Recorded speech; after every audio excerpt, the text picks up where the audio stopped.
Welcome to Facts TV News, where everything is true. Triple murder rocks Grange, Westmoreland.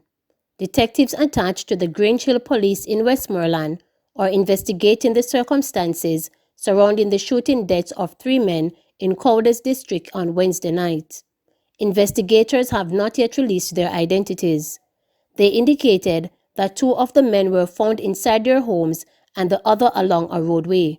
The police report that about 10:30 p.m., a crowd of heavily armed men went on a shooting spree in Cowders district.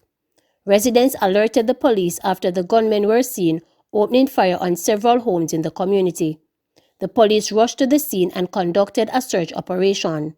2 of the victims were each found under their beds in their respective homes, and the third was discovered suffering from multiple gunshot wounds along a roadway. The scenes were processed and the bodies removed to the morgue for postmortem. 2 suspended amid abuse claims at Clifton boys' home. 2 staff members have been suspended as the Child Protection and Family Services Agency, CPFSA, and the board of the Clifton's boys' home probed allegations that more than half of the wards at the home have been beaten with a switch. Among those suspended is the facility's long-serving superintendent, triggering a search for a temporary appointee to supervise the operation at the home until the probe has been completed. Chairman of the Westmoreland-based home, the Reverend Hartley Perrin, said that the board will be meeting with the home's administration and representatives of the CPFSA on the matter. The CPFSA is manning the home at the moment, but they will not be able to man the home for an extended period of time.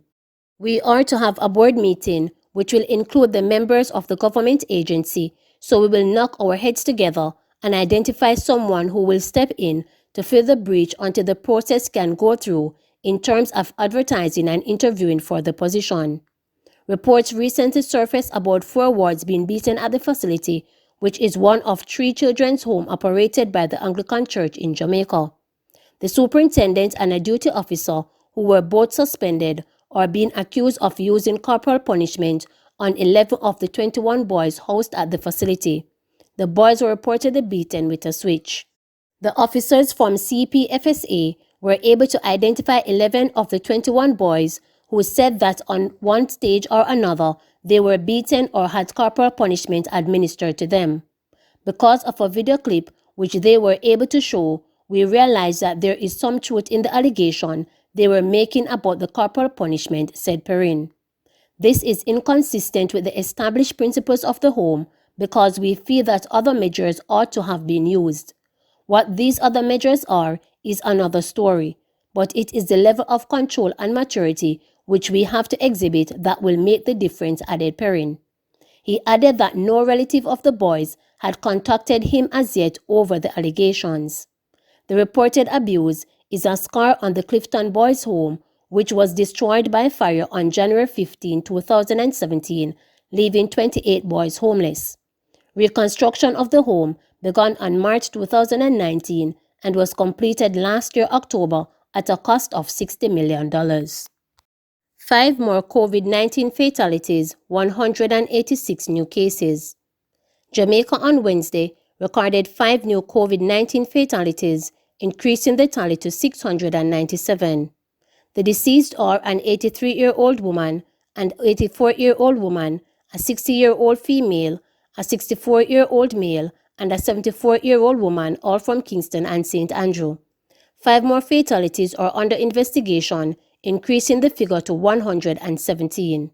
Meanwhile, there were 186 new cases with ages ranging from 49 days to 91 years, pushing the total to 43,240, with 22,864 being active. Of the new cases, 102 are women and 82 are men. Kingston and St. Andrew account for most of the new cases, with 59 being recorded, followed by St. Catherine with 28 and then Manchester with 19. The country's positivity rate stands at 20.4%. A total of 1,341 tests were conducted.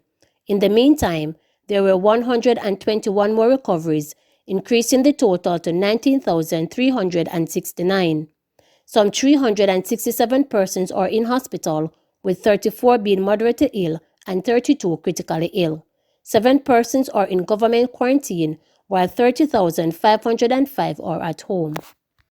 Please remember to subscribe, like, share, and click the notification bell for daily updates.